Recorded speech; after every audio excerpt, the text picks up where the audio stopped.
ಅನ್ಯೋನ್ಯತೆ ಅನ್ನುವಂಥದ್ದು ಆ ಸಭೆಯ ಎಲ್ಲಾ ಕಾರ್ಯಗಳಲ್ಲಿ ನಾವು ಭಾಗವಹಿಸುವಂತದ್ದೇ ಆಗಿದೆ. And it is a sweet Christian, heartwarming fellowship. What is Christian fellowship?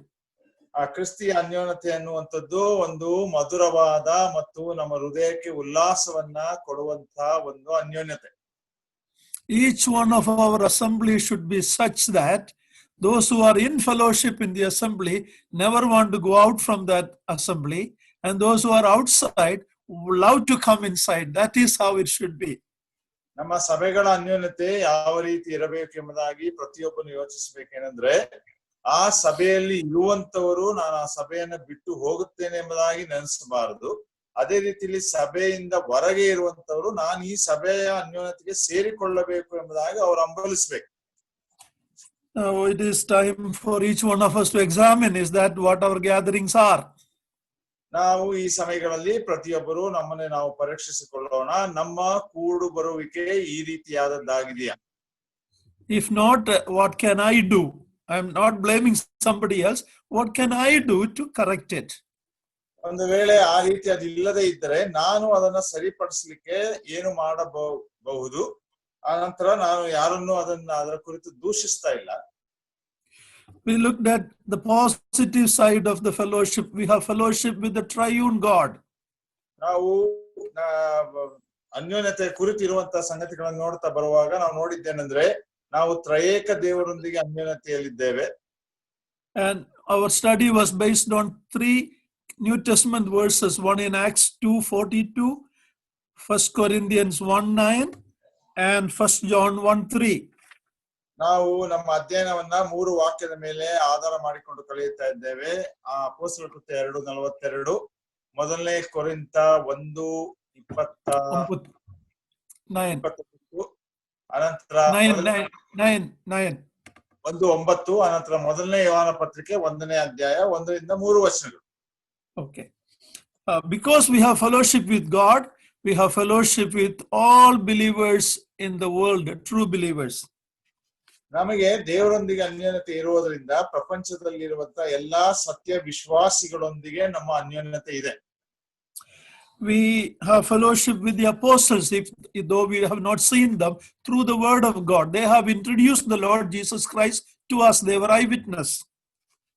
ದೇವರ ಅಪೊಸ್ತಲರಾದಂತವರೊಂದಿಗೂ ನಮ್ಮ ಅನ್ಯೋನ್ಯತೆ ಇದೆ. ಒಂದು ವೇಳೆ ನಾವು ಅವರನ್ನು ನೋಡದೇ ಇದ್ದರೂ ಕೂಡ ಅವರು ನಮಗೆ ಕೊಟ್ಟಿರುವಂತಹ ದೇವರ ವಾಕ್ಯದ ಮೂಲಕವಾಗಿಯೂ ಮತ್ತು ಅವರು ಕರ್ತನಾದ ಯೇಸು ಕ್ರಿಸ್ತನನ್ನ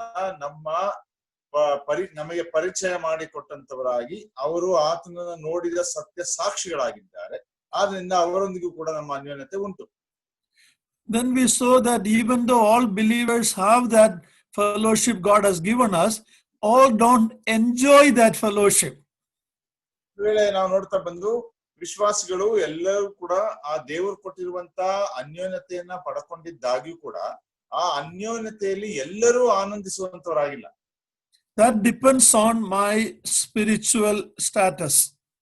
ಅದು ನಾವು ಆನಂದಿಸುವಂತದ್ದು ಪ್ರತಿಯೊಬ್ಬರ ಅವರವರ ಆತ್ಮೀಕ ಮಟ್ಟದ ಮೇಲೆ ಅದು ಅವಲಂಬಿತವಾಗಿದೆ.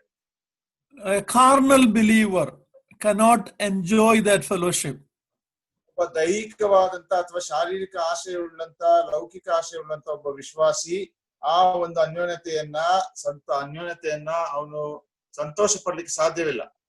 The natural man who is of the world do not understand this Christian fellowship. ನೋಡ್ರಿ, ಸ್ವಾಭಾವಿಕ ಮನುಷ್ಯನು ಯಾರು ಲೋಕಕ್ಕೆ ಸಂಬಂಧಪಟ್ಟಿದ್ದಾನೋ ಆತನು ಈ ಕ್ರಿಸ್ತಿಯ ಅಥವಾ ದೇವರ ಕ್ರೈಸ್ತರ ಒಂದು ಅನ್ಯೋನ್ಯತೆಯನ್ನ ಅರ್ಥ ಮಾಡಿಕೊಳ್ಳಿಕ್ಕೆ ಆಗೋಲ್ಲ. One of the danger being a carnal believer, you have 1 foot in the assembly or church, 1 foot in the world. That is very dangerous. ನೋಡಿ, ಲೌಕಿಕವಾದಂತ ಒಬ್ಬ ವಿಶ್ವಾಸಿ ಅವನ ಅನ್ಯೋನ್ಯತೆ ಹೇಗೆ ಎಂಬುದಾಗಿ ಹೇಳುವಾಗ 1 ಹೆಜ್ಜೆ ಅದು ಸಭೆಯೊಳಗೆ ಇರ್ತದೆ, 1 ಹೆಜ್ಜೆ ಹೊರಗಡೆ ಲೋಕದಲ್ಲಿರುವಂತದ್ದಾಗಿರ್ತದೆ. ಅದು ಬಹಳ That is dangerous because you cannot fully enjoy the pleasures of the world because you know it is wrong. Your conscience will prick you and you are not able to enjoy also the believers' true fellowship. That's a dangerous situation. ಅಲ್ಲಿ ಇರುವಂತ ಒಂದು ಅಪಾಯಕರವಾದಂತ ಸ್ಥಿತಿ ಏನೆಂಬುದಾಗಿ ಹೇಳುವಾಗ ಆ ರೀತಿ ಇರುವಂತ ವಿಶ್ವಾಸಿಗಳು ಹೊರಗಡೆ ಲೋಕದ ಸಂಗತಿಗಳಲ್ಲೂ ಕೂಡ ಅವರು ಆನಂದ ಪಡ್ಲಿಕ್ಕೆ ಸಾಧ್ಯವಿಲ್ಲ, ಅಥವಾ ಸಭೆಯೊಳಗೆ ಸತ್ಯ ವಿಶ್ವಾಸಿಗಳ ಅನ್ಯೋನ್ಯತೆಯಲ್ಲಿಯೂ ಕೂಡ ಅವರು ಭಾಗಿಯಾಗುವುದಕ್ಕೆ ಸಾಧ್ಯವಿಲ್ಲ. So we should never be sitting in the border, in the wall, 1 feet inside, 1 outside. We should be truly enjoying this beautiful Christian fellowship. ಅದರಿಂದ ನಾವು ಕೂಡ ಒಂದು ಮೇರೆಯ ಒಳಗೆ ಮೇರೆಯ ಮೇಲೆ ಕೂತಂತವರಾಗಿರಬಾರದು. ಒಂದು ಕಾಲ ಆ ಕಡೆ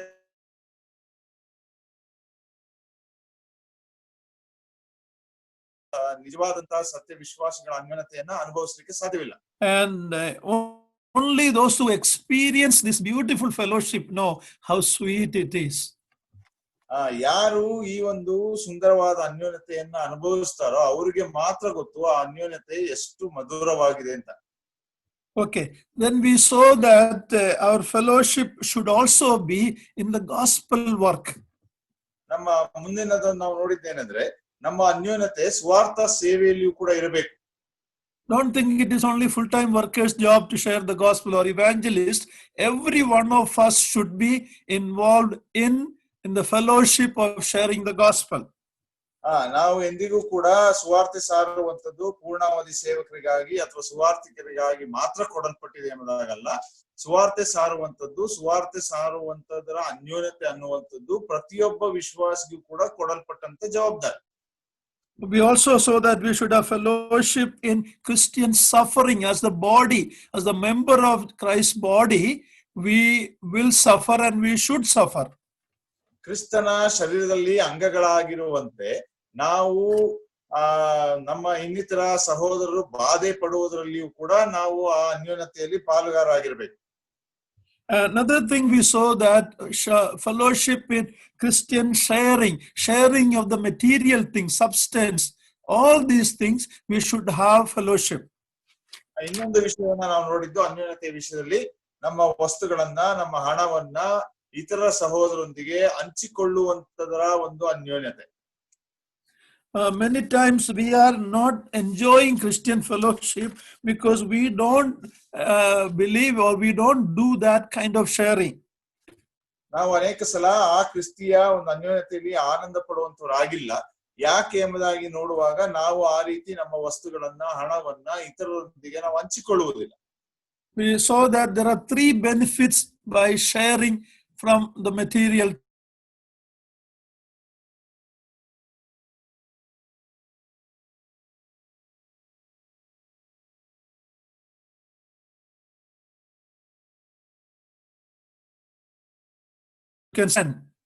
ಅದನ್ನ ನಾವು 2ನೇ ಕೊರಿಂಥ 8ನೇ ಅಧ್ಯಾಯ 9ನೇ ಅಧ್ಯಾಯ ಮತ್ತು 10ನೇ ಅಧ್ಯಾಯದಲ್ಲಿ ನೋಡಬಹುದು, ಕಲಿಯಬಹುದು.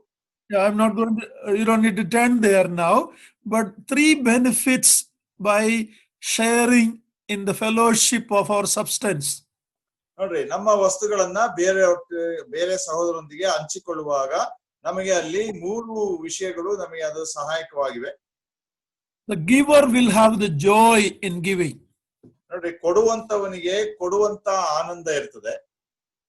Bible says the Lord loves a cheerful giver. ಸತ್ಯವೇದ ಹೇಳ್ತಿದೆ, ಮನಪೂರ್ವಕವಾಗಿ ಪ್ರೀತಿಯಿಂದ ಕೊಡುವವನಿಗೆ ದೇವರು ಪ್ರೀತಿಸ್ತಾನೆ. Secondly, there is thanksgiving and glory that God gets when we give. ಎರಡನೇದು, ನಾವು ಕೊಡುವಾಗ ದೇವರಿಗೆ ಅದು ಸ್ತೋತ್ರ ಸಲ್ಲಿಸುವಂತದ್ದು, ಘನ ಸಲ್ಲಿಸುವಂತ ವಿಷಯವೂ ಕೂಡ ಆಗಿದೆ. And it also meets the need of the needy one. ಮೂರನೇ ಸಂಗತಿ ಏನಂದ್ರೆ, ಯಾರಿಗೆ ಅವಶ್ಯಕತೆ ಇದೆಯೋ ಆ ಅವಶ್ಯಕತೆಯನ್ನ ಅದು ಪೂರೈಸುತ್ತದೆ.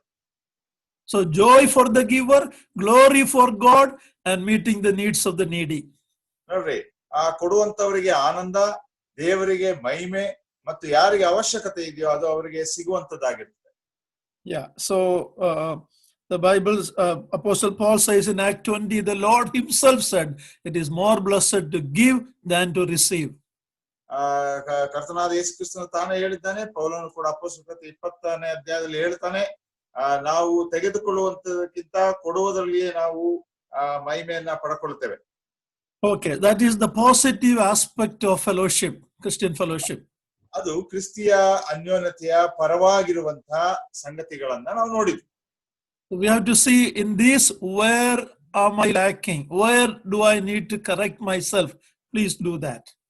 ಇಂಥ ವಿಷಯಗಳಲ್ಲಿ ದಯವಿಟ್ಟು ನೀವು ಮಾಡುವಂತವರಾಗಿರು. ಏನಂದ್ರೆ, ನಾನು ಇಂಥ ವಿಷಯಗಳಲ್ಲಿ ಎಲ್ಲಿ ಹಿಂದೆ ಬಿದ್ದಿದ್ದೇನೆ, ಈ ಕ್ರಿಸ್ತಿಯ ಅನ್ಯೋನ್ಯತೆಯ ವಿಷಯದಲ್ಲಿ ನಾನು ಎಲ್ಲಿ ಸರಿಪಡಿಸಿಕೊಳ್ಳಬೇಕು, ಅದನ್ನ ನಾವು ಮಾಡುವಂತವರಾಗಿರೋಣ. And then last week we looked at the negative side of fellowship. ನಾವು ಕಳೆದ ವಾರ ಅನ್ಯೋನ್ಯತೆಯ ಕುರಿತಿರುವಂತಹ ನಕಾರಾತ್ಮಕವಾದಂತಹ ಸಂಗತಿಗಳನ್ನ ನೋಡ್ತಾ ಬಂದೆವು. In other words, where all a believer should not have fellowship. ಅಂದ್ರೆ ಒಬ್ಬ ವಿಶ್ವಾಸಿ ಎಲ್ಲೆಲ್ಲಿ ಆ ಅನ್ಯೋನ್ಯತೆಗಳನ್ನ ಇಟ್ಟುಕೊಳ್ಳಬಾರದು. Based on 1 Corinthians 10:18-22, we saw that we should have nothing to do with demons, Satan, idols, or the spirit world. ನಾವು 10ನೇ ಅಧ್ಯಾಯ 1 ಕೊರಿಂಥ 10ನೇ ಅಧ್ಯಾಯ 18ನೇ ವಚನದಿಂದ 21ನೇ ವಚನ ತನಕ ನಾವು ನೋಡ್ತಾ ಬಂದು, ಏನಂದ್ರೆ ವಿಶ್ವಾಸಿಗಳಿಗೆ ಎಂದಿಗೂ ಕೂಡ ದೆವ್ವಗಳೊಂದಿಗೆ, ಸೈತಾನನೊಂದಿಗೆ, ವಿಗ್ರಹ ಆರಾಧನೆಯೊಂದಿಗೆ ಮತ್ತು ಆತ್ಮಗಳ ಕುರಿತಾಗಿರುವಂತಹ ಕೆಲವು ಸಂಗತಿಗಳೊಂದಿಗೆ ಎಂದಿಗೂ ಅನ್ಯೋನ್ಯತೆ ಇರಬಾರದು. We looked at what happened to the church in Ephesus. When the gospel came there, they took all the things that related to the old faith, the superstition, moodanambike. They took all of that, whether it is magic books or mata book or items, they burned it because they understood the call for separation.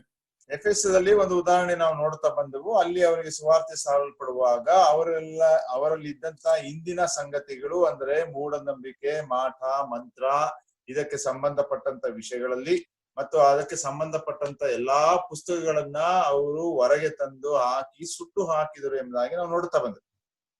So we looked at some practical things that we need to understand. Being in India, in all the background of the beliefs of the people around us, some of the things naturally comes into believers' life also. ನಾವು ಭಾರತ ದೇಶದಲ್ಲಿದ್ದಾಗ ಅದಕ್ಕೆ ಸಂಸ್ಕೃತಿಗೆ ಅನುಸಾರವಾಗಿ ನಮ್ಮ ಸುತ್ತಮುತ್ತಲಿರುವ ಜನರಲ್ಲಿರುವಂತಹ ಪದ್ಧತಿಗಳು, ಸಂಸ್ಕೃತಿಗಳು, ಆಚಾರಗಳು ಒಂದು ವೇಳೆ ವಿಶ್ವಾಸಗಳಾಗಿದ್ದಾಗ್ಯೂ ಕೂಡ ಅದು ನಮ್ಮಲ್ಲಿಯೂ ಕೂಡ ಬರುವಂತದ್ದಾಗಿರ್ತದೆ. ನಾವು ಅದರ ಕುರಿತು ಪ್ರಾಯೋಗಿಕವಾದಂತ ಜೀವಿತ ಹೇಗಿರಬೇಕೆಂಬುದಾಗಿ ನಾವು ನೋಡ್ತಾ ಬಂದ್ವಿ. Sometimes we do it because nobody taught us. We have not been taught properly, or we have not studied the word of God with the teaching of separation. ನಾವು ಅನೇಕ ಸಲ ಅದನ್ನ ಮಾಡುವಂತವರಾಗಿರ್ತೇವೆ. ಯಾಕಂದ್ರೆ ಅದನ್ನ ನಮಗೆ ಸರಿಯಾಗಿ ಬೇರೊಬ್ಬರು ಕಲಿಸಿ ಕೊಟ್ಟಿಲ್ಲ, ಹಾಗೂ ದೇವರ ವಾಕ್ಯಾನುಸಾರವಾಗಿರುವಂತ ಪ್ರತ್ಯೇಕಿಸಲ್ಪಟ್ಟಂತ ಜೀವಿತದ ಕುರಿತು ನಾವು ಸರಿಯಾಗಿ ತಿಳ್ಕೊಂಡಿಲ್ಲ. I told that after the reference about God who created everything in the beginning, Genesis 1:1, the first doctrinal truth in the Bible is God separated light and darkness. In other words, the doctrine of separation is the first doctrine in the Bible. ನಾವು ಸತ್ಯವೇದದಲ್ಲಿ ಆದಿಕಾಂಡ 1ನೇ ಅಧ್ಯಾಯ 1ನೇ ವಚನದಲ್ಲಿ ದೇವರ ಕುರಿತು ನೋಡಿದ ನಂತರ ಆ ಸತ್ಯವೇದಲ್ಲಿರುವಂತಹ ಪ್ರಥಮವಾದಂತಹ ಬೋಧನೆ ಯಾವುದು ಎಂಬುದಾಗಿ ಹೇಳುವಾಗ ದೇವರು ಬೆಳಕನ್ನ ಕತ್ತಲೆಯನ್ನ ಬೇರೆ ಬೇರೆ ಮಾಡುವಂತ.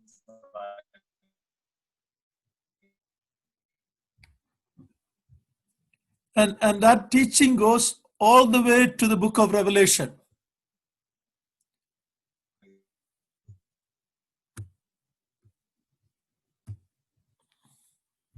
Hello.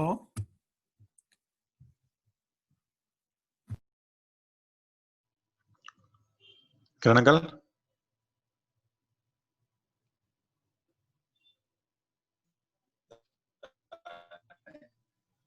ಅದನ್ನ ಆಧಾರ ಮಾಡಿಕೊಂಡು ನಾವು ತಿಳ್ಕೊಂಡಿದ್ದೇವೆ.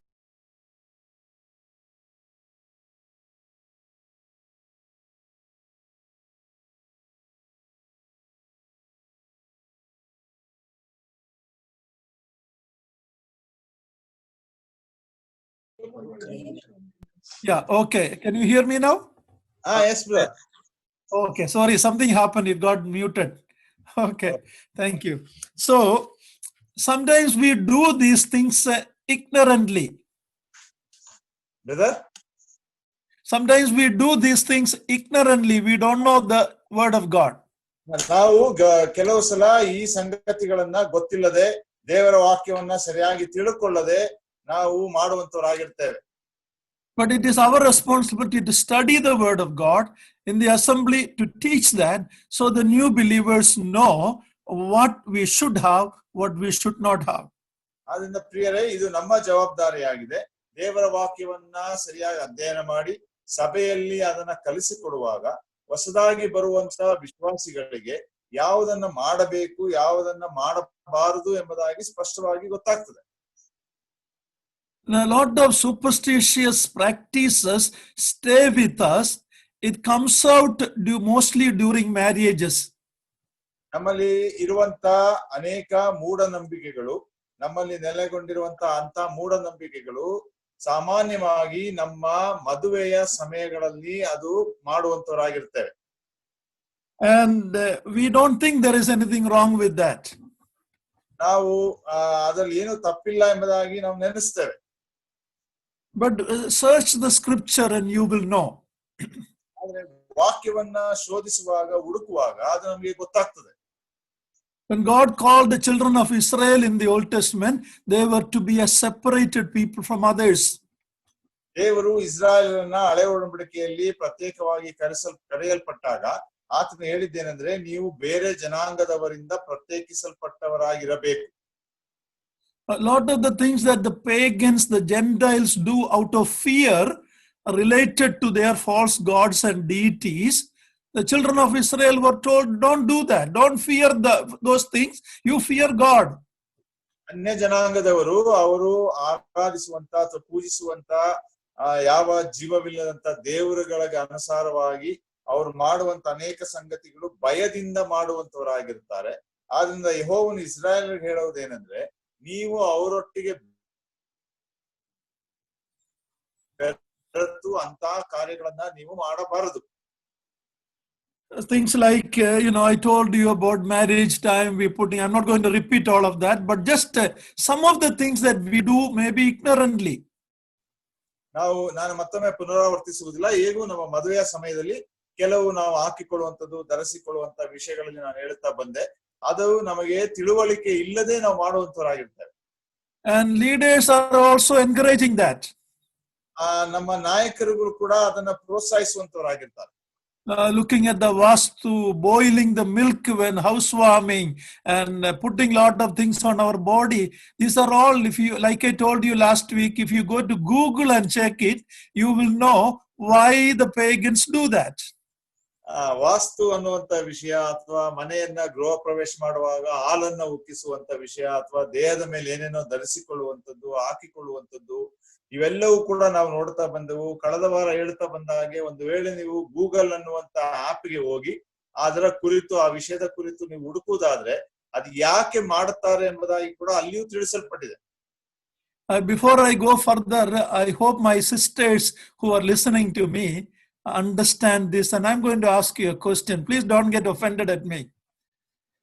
ನಾನು ಮುಂದೆ ವಿಷಯಕ್ಕೆ ಹೋಗುವಂತ ಮೊದಲು ನಾನು ಸಹೋದರರಿಗೆ ಕೇಳ್ತಾ ಇದ್ದೇನೆ, ದಯವಿಟ್ಟು ತಪ್ಪಾಗಿ ತಿಳ್ಕೊಳ್ಬೇಡ್ರಿ. ನೀವು ಇದನ್ನ ಅರ್ಥ ಮಾಡಿಕೊಂಡಿದ್ದೀರಾ ಎಂಬುದಾಗಿ ನೆನೆಸ್ತೇನೆ. ನಾನೊಂದು ಪ್ರಶ್ನೆ ಕೇಳ್ತೇನೆ. Who protects your husband? Is it God? Your marriage is safe in God's hand, or in what you put on your neck? ಸಹೋದರಿಯರೇ, ಒಂದು ವೇಳೆ ನಿಮ್ಮ ಗಂಡಂದಿರನ್ನ ಯಾರು ಸಂರಕ್ಷಿಸುತ್ತಾರೆ, ಅಥವಾ ನಿಮ್ಮ ಮದುವೆಯನ್ನ ಯಾರು ಕಾಪಾಡುತ್ತಾರೆ, ಅದು ದೇವರು ಕಾಪಾಡುವಂತವನಾಗಿದ್ದಾನೋ, ಅಥವಾ ನೀವು ನಿಮ್ಮ ಕುತ್ತಿಗೆಗಳಿಗೆ ಹಾಕಿಕೊಳ್ಳುವಂತ ಕೆಲವು ವಸ್ತುಗಳು ಅವರನ್ನ ಕಾಪಾಡುವಂತದ್ದಾಗಿದೆಯೋ? And I mentioned about a few things like, this is a question I am going to ask my beloved sisters. The put your toe ring, your ಗೆಜ್ಜೆ, ಕಾಲು ಮೇಲೆ ಹಾಕುವ ಶಬ್ದ ಐಟಮ್ಸ್, ಇದೆಲ್ಲ ಅನೇಕರು ಆಗ್ತಾ ಇದೆ. ತಲೆ ಮೇಲೆ ಯಾಕೆ ಬೊಟ್ಟು ಮಾತ್ರ ಆಗ್ತಾ ಇಲ್ಲ? Please give me an answer. ನನ್ನ ಪ್ರಿಯ ಸಹೋದರಿಗೆ ನಾನು ಕೇಳುವಂತ ಪ್ರಶ್ನೆ, ಅನೇಕ ಸಂಗತಿಗಳನ್ನ ನಾವು ಮಾಡುವಂತವರಾಗಿರ್ತೇವೆ. ಕುತ್ತಿಗೆಗೆ ಮಾಂಗಲ್ಯ ಸರ, ಕಾಲಿಗೆ ಚೈನು, ಮತ್ತೆ ಕಾಲುಂಗರ, ಹೀಗೆ ಅನೇಕ ಸಂಗತಿಗಳನ್ನ ನಾವು ಮಾಡ್ತೇವೆ. ಆದ್ರೆ ಯಾಕೆ ನಾವು ಹಣೆಗೆ ಕುಂಕುಮವನ್ನ ಅಥವಾ ಬೊಟ್ಟನ್ನ ಇಟ್ಕೊಳ್ಳಲ್ಲ? ನನಗೆ ಉತ್ತರಿಸಿ. Does the Bible say that you should not put kunkuma on your head? ಒಂದು ವೇಳೆ ಸತ್ಯವೇದ ಹೇಳ್ತದ ನಿಮ್ಮ ತಲೆಗೆ, ಹಣೆಗಳಿಗೆ ಕುಂಕುಮ ಮತ್ತು ಬೊಟ್ಟುಗಳನ್ನು ಇಟ್ಟುಕೊಳ್ಳಬಾರದು ಎಂಬುದಾಗಿ? Well, then why you are not putting that? It's a genuine question I have. ನಾನು ಒಂದು ಸತ್ಯವಾದಂತ ನಿಖರವಾದಂತ ಪ್ರಶ್ನೆ ನಿಮ್ಗೆ ಕೇಳ್ತಾ ಇದ್ದೇನೆ. ಹಾಗಾದ್ರೆ ಅದನ್ನ ಯಾಕೆ ನೀವು ಹಾಕೊಳ್ಳಲ್ಲ? So if we are removing that because we know we don't want to be identified with the Gentile pagans who worship idols, then why we are putting the other things in our body, which is also part of that culture? ಒಂದು ವೇಳೆ ನಾವು ಅದನ್ನ ತೆಗೆದು ಬಿಡುವಂತರಾಗಿರ್ತೇವೆ ಅಥವಾ ಹಾಕಿಕೊಳ್ಳಲ್ಲ, ಯಾಕಂದ್ರೆ ನಾವು ಅನ್ಯ ಜನಗಳ ಜೊತೆಯಲ್ಲಿ ಗುರುತಿಸಿಕೊಳ್ಳಬಾರದು, ಅವರ ಹಾಗೆ ನಾವು ಇರುವಂತವರಾಗಿರಬಾರದು ಎಂಬುದಾಗಿ ಹಾಕಿಕೊಳ್ಳದೆ ಹೋದರೆ ಅವರಿಗೆ ಸಂಬಂಧಪಟ್ಟಂತ ಇತರ ವಿಷಯಗಳಲ್ಲಿ ಇತರ ವಸ್ತುಗಳನ್ನ ನಾವು ಯಾಕೆ ಹಾಕಿಕೊಳ್ತೇವೆ? Well, I'm not forcing you to remove anything. It is your conviction with the study of the word of God. It is between you and your husband and God. ನಾನು ಅದನ್ನ ತೆಗಿರಿ ಎಂಬುದಾಗಿ ಯಾರಿಗೂ ಒತ್ತಾಯನ ಮಾಡ್ತಾ ಇಲ್ಲ. ನೀವು ವಾಕ್ಯಗಳನ್ನ ಕಲಿತಂತವರಾಗಿ ಆ ವಿಷಯದಲ್ಲಿ ನಿಮ್ಮ ಹೃದಯದಲ್ಲಿರುವಂತ ನಿಶ್ಚಿತತೆ ನಿಮಗೆ ಅದು ಗೊತ್ತಿರುವಂತದ್ದಾಗಿರ್ತದೆ. ಹಾಗೂ ನಿಮಗೂ ಮತ್ತು ನಿಮ್ಮ ಯಜಮಾನರ ಈ ವಿಷಯಗಳಲ್ಲಿ ನೀವು ಅದಕ್ಕೆ ಜವಾಬ್ದಾರರಾಗಿರ್ತೀರ. But one thing I want to emphasize to all brothers and sisters, we are a separated people. That is what Samson was supposed to be, Simson.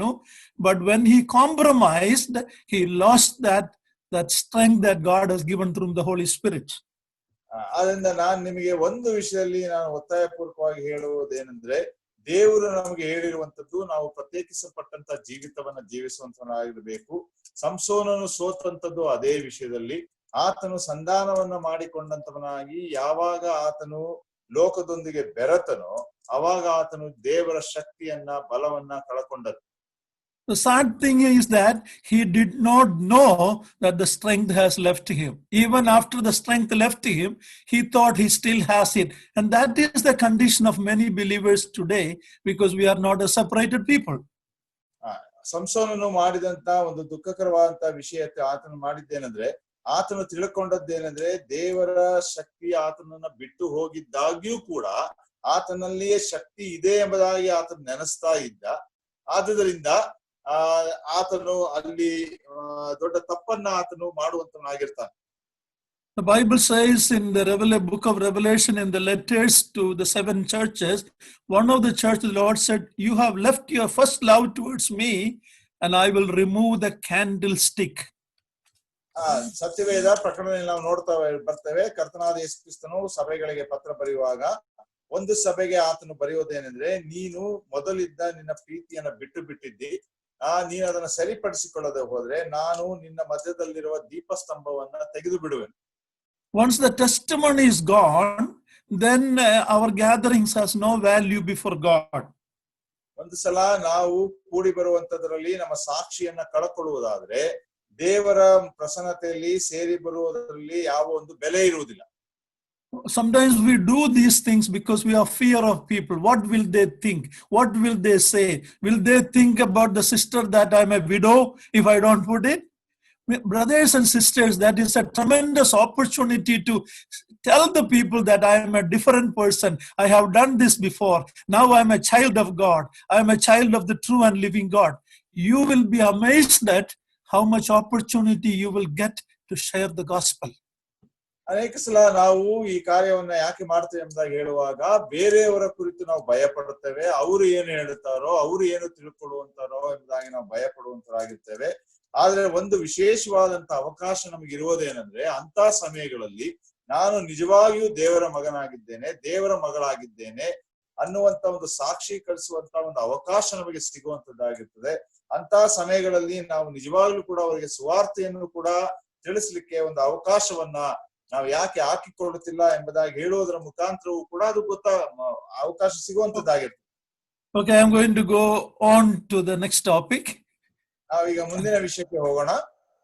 And today's Christendom, if you look at the Christianity of today, it's a mixture of Old Testament, New Testament, and pagans. ನಾವು ಇವತ್ತಿನ ಕ್ರೈಸ್ತ ಸಮುದಾಯವನ್ನ ಪ್ರಪಂಚದಾದ್ಯಂತ ಇರುವಂತ ಕ್ರೈಸ್ತರಲ್ಲಿ ನೋಡುವಾಗ ಅದು ಹಳೆ ಒಡಂಬಡಿಕೆ, ಹೊಸ ಒಡಂಬಡಿಕೆ ಮತ್ತು ಅನ್ಯ ಜನಾಂಗ ಇವೆಲ್ಲವಿಂದ ಕಲಬೆರಕೆಯಾದಂತ ಒಂದು ಸಮುದಾಯ. That is not honoring to God. ಇದು ದೇವರಿಗೆ ಗೌರವ ತರುವಂತದ್ದಲ್ಲ. We, those who are in the assembly, we know what is the New Testament teaching and the biblical teaching. We know we should learn about the doctrine of separation. ನಾವು ಹೊಸ ಒಡಂಬಡಿಕೆ ಮಾದರಿಯ ಸಭೆಯಲ್ಲಿ ಇರುವುದಾದ್ರಿಂದ ಯಾವುದು ಸರಿ ಯಾವುದು ತಪ್ಪು ಎಂಬುದಾಗಿ ಮತ್ತು ಸತ್ಯವೇದದ ಬೋಧನೆ ಏನಾಗಿದೆ ಎಂಬುದಾಗಿ ಸ್ಪಷ್ಟವಾಗಿ ತಿಳ್ಕೊಂಡಿರುವುದರಿಂದ ಪ್ರಿಯರೇ, ನಾವು ಆ ಪ್ರತ್ಯೇಕಿಸಲ್ಪಡುವಂತ ಬೋಧನೆಯ ವಿಷಯವನ್ನ ಸ್ಪಷ್ಟವಾಗಿ ಅರ್ಥ ಮಾಡಿಕೊಂಡಿರಬೇಕು. Okay, so first thing is separation from anything to do with the pagan practices, idols, demons, Satan. ಮೊದಲನೇದು ನಾವು ನೋಡ್ತಾ ಬಂದದ್ದೇನೆಂದ್ರೆ ಆ ಅನ್ಯ ಜನಾಂಗಗಳ ಅಭ್ಯಾಸವಾಗಿರುವಂತಹ ಆ ದೆವ್ವಗಳು ಅಥವಾ ವಿಗ್ರಹಾರಾಧನೆ ಈ ಮತ್ತೆ ಆತ್ಮಗಳ ವಿಷಯದಲ್ಲಿರುವಂತಹ ಸಂಗತಿಗಳು, ಇವುಗಳಿಂದ ನಾವು ದೂರವಾಗಿರ್ಬೇಕು. Then last week we started looking at separation from the world. ಎರಡನೇದು ನಾವು ನೋಡ್ತಾ ಬಂದದ್ದೇನೆಂದ್ರೆ ಪ್ರಾರಂಭ ಮಾಡಿದ್ದು ಏನಂದ್ರೆ ಲೋಕದಿಂದ ನಾವು ಪ್ರತ್ಯೇಕಿಸಲ್ಪಟ್ಟವರಾಗಿರ್ಬೇಕು. God loved the world, but we are told not to love the world and the things in it. ದೇವರು ಹೇಳಿದ್ದಾನೆ, ದೇವರು ಲೋಕವನ್ನ ಪ್ರೀತಿಸಿದ್ದಾನೆ, ಆದ್ರೆ ದೇವರು ನಮ್ಗೆ ಹೇಳೋದೇನಂದ್ರೆ ನೀವು ಲೋಕವನ್ನಾಗಲಿ ಲೋಕದಲ್ಲಿರುವವುಗಳನ್ನಾಗಲಿ ಪ್ರೀತಿಸಬೇಡ್ರಿ. We know the difference between the two. ಅದರ ಎರಡು ಮಧ್ಯದಲ್ಲಿರುವಂತ ವ್ಯತ್ಯಾಸ ನಮಗೆ ಗೊತ್ತಿದೆ. God loved the people, we should love the people, but we should not love the world system. ನಾವು ದೇವರು ಲೋಕದಲ್ಲಿನ ಮನುಷ್ಯರನ್ನ ಪ್ರೀತಿಸಿದನು, ನಾವು ಕೂಡ ಮನುಷ್ಯರನ್ನ ಪ್ರೀತಿಸಬೇಕು. ಆದ್ರೆ ದೇವರು ಹೇಳಿದ್ದೇನೆಂದ್ರೆ ಲೋಕದಲ್ಲಿರುವ ವ್ಯವಸ್ಥೆಯನ್ನ ನಾವು ಪ್ರೀತಿಸಬಾರದು. In that first we saw the political system of the world. ನಾವು ಅದರಲ್ಲಿ ಮೊದಲನೇದು ನೋಡ್ತಾ ಬಂದದ್ದೇನೆಂದ್ರೆ ಈ ಲೋಕದ ರಾಜಕೀಯ ವ್ಯವಸ್ಥೆ. Psalm 2 is very clear. The kings and the adhipatigalu, the leaders of the world, they are actually against God and his anointed, the Lord Jesus Christ. ನಾವು ಕೀರ್ತನೆ 2ನೇ ಕೀರ್ತನೆ ನಾವು ನೋಡ್ತಾ ಬಂದು ಅಲ್ಲಿ ಸ್ಪಷ್ಟವಾಗಿ ಬರೆದಿದೆ, ಈ ಲೋಕದ ಅಧಿಪತಿಗಳು ನಾಯಕರುಗಳೆಲ್ಲರೂ ಕೂಡ ದೇವರ ವಿರುದ್ಧವಾಗಿದ್ದಾರೆ, ದೇವರಿಂದ ಅಭಿಷೇಕಿಸಲ್ಪಟ್ಟಂತ ಕರ್ತನಾದ ಯೇಸು ಕ್ರಿಸ್ತನ ವಿರುದ್ಧವಾಗಿದ್ದಾರೆ. So we cannot have close fellowship with the political system except fulfilling our responsibility to vote.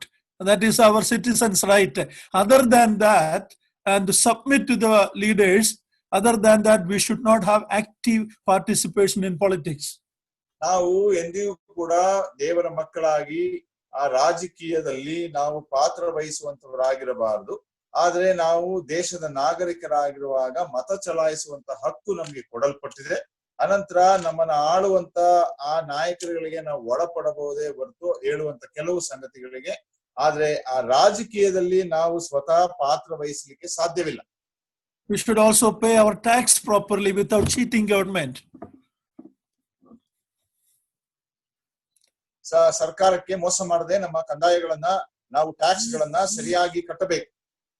Okay, we obey the leaders, political leaders, our leaders over us, until they tell us to go against God. Otherwise, we should. And then we suffer willingly if they create problem for us.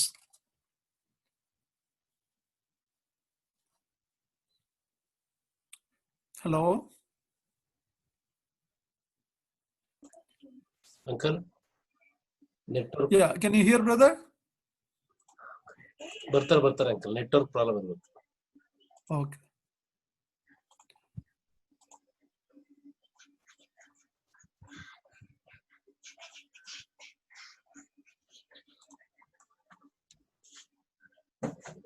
Hello, brother.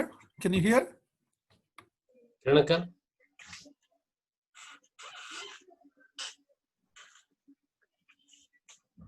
ಎಷ್ಟು ತಪ್ಪಾಗಿದೆ. ವ್ಯವಸ್ಥೆಯೊಂದಿಗೆ ಹತ್ತರವಾದ ಸಂಬಂಧ ನಮಗಿರಬಾರದು. ನಮ್ಮ ನಾಯಕರಿಗರಾಗಿ ನಮ್ಮ ಜವಾಬ್ದಾರಿ ಮಾತ್ರವೂ ನಾವು ಮಾಡಬೇಕು. ಅದರಲ್ಲಿ ನಾವು ಸಾಕ್ಷಿಯುಳ್ಳವರಾಗಿರಬೇಕು. ದೇವರ ವಾಕ್ಯಕ್ಕೆ ನೀವು ವಿಧೇಯರಾಗಬಾರದೆಂದು ಸರ್ಕಾರ ಹೇಳುವುದಾದರೆ ನಾವು ಅದು ಅನುಸರಿಸಬಾರದು. ಅದಕ್ಕಾಗಿ ಬರುವ ಕಷ್ಟವನ್ನು ನಾವು ಸಂತೋಷದಿಂದ ಅನುಭವಿಸಬೇಕು. ದಟ್ ಈಸ್ ಅದು ನಮ್ಮ ರಾಜಕೀಯ ವಿಷಯಗಳಲ್ಲಿ ನಮ್ಮ ಜವಾಬ್ದಾರಿ. Okay brother Kiran, any time you come you please tell. Okay, ಎರಡನೇದಾಗಿ ಲೋಕದ ವ್ಯವಸ್ಥೆಯಲ್ಲಿ ಎರಡನೇ ವಿಷಯ ಏನಂದ್ರೆ ಈ ಧರ್ಮಗಳು, ಮತ ಧರ್ಮಗಳು. ಲೋಕದಲ್ಲಿ ಇರುವ ಎಲ್ಲಾ ಧರ್ಮಗಳು ಒಟ್ಟಾಗಿ ಬರುವುದು ಈ ದಿನದಲ್ಲಿ ನಾವು ಹೆಚ್ಚಾಗಿ ನೋಡುವುದು. ಕ್ರೈಸ್ತವರು, ಬೇರೆ ಮತ ಜಾತಿ ಎಲ್ಲ ಸೇರಿ ಈ politics and religions are linked. ಈ ರಾಜಕೀಯ ವ್ಯವಸ್ಥೆಯು ಧಾರ್ಮಿಕ ವ್ಯವಸ್ಥೆಯು ಒಟ್ಟಾಗಿ ಹೋಗುವುದು ನಾವು ನೋಡುವುದಾಗಿದೆ. Brother, you come back. Okay, thank you. Okay. So I've been telling that our responsibility as citizens we should do, but we should not compromise with the political system. ನಾವು ಈ ದೇಶದ ನಾಗರಿಕರಾಗಿ ನಮ್ಮ ಜವಾಬ್ದಾರಿಗಳನ್ನ ಮಾಡುವಂತವರಾಗಿರ್ಬೇಕು. ಆದ್ರೆ ರಾಜಕೀಯ ವ್ಯವಸ್ಥೆಯೊಂದಿಗೆ ನಾವು ಸಂಧಾನ ಮಾಡಿಕೊಳ್ಳುವಂತವರಾಗಿರಬಾರದು. We also saw that the religious system of the world, we cannot involve with all ecumenism, all religions coming together and say we are all one. Bible doesn't teach that. ಎರಡನೇದಾಗಿ ಕೂಡ ನಾವು ನೋಡ್ತಾ ಬಂದವು ಏನಂದ್ರೆ, ಈ ಪ್ರಪಂಚದ ಧಾರ್ಮಿಕ ವ್ಯವಸ್ಥೆಯಲ್ಲಿಯೂ ಕೂಡ ನಾವು ಸೇರಿಕೊಳ್ಳಿಕ್ಕೆ ಸಾಧ್ಯವಿಲ್ಲ. ಯಾಕಂದ್ರೆ ಎಲ್ಲಾ ಧರ್ಮಗಳು ಒಂದೇ ಎಂಬುದಾಗಿ ಹೇಳಿಕೊಂಡು ಎಲ್ಲರೂ ಒಟ್ಟಾಗಿ ಸೇರಿಕೊಂಡು ಬಂದು ಮಾಡುವಂತ ಕಾರ್ಯಗಳಲ್ಲಿ ನಾವು ಪಾಲುಗಾರಿಕೆ ಹೊಂದಲಿಕ್ಕೆ ಸಾಧ್ಯವಿಲ್ಲ.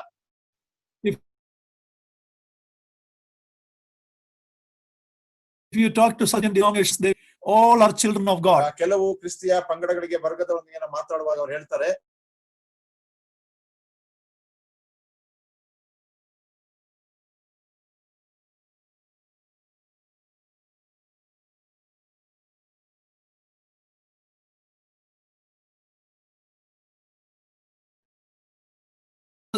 ಸೃಷ್ಟಿಯ ಮೂಲಕ ದೇವರ ಮಕ್ಕಳಾಗಿದ್ದಾರೆ ಅನ್ನುವಂಥದ್ದು ಸತ್ಯ. ಆದ್ರೆ ದೇವರ ವಾಕ್ಯ ಹೇಳ್ತದೆ, ಒಬ್ಬನು ಹೊಸದಾಗಿ ಹುಟ್ಟದೆ ಹೋದ್ರೆ ಅವನು ದೇವರ ಮಕ್ಕಳಾಗಲಿಕ್ಕೆ ಸಾಧ್ಯವಿಲ್ಲ.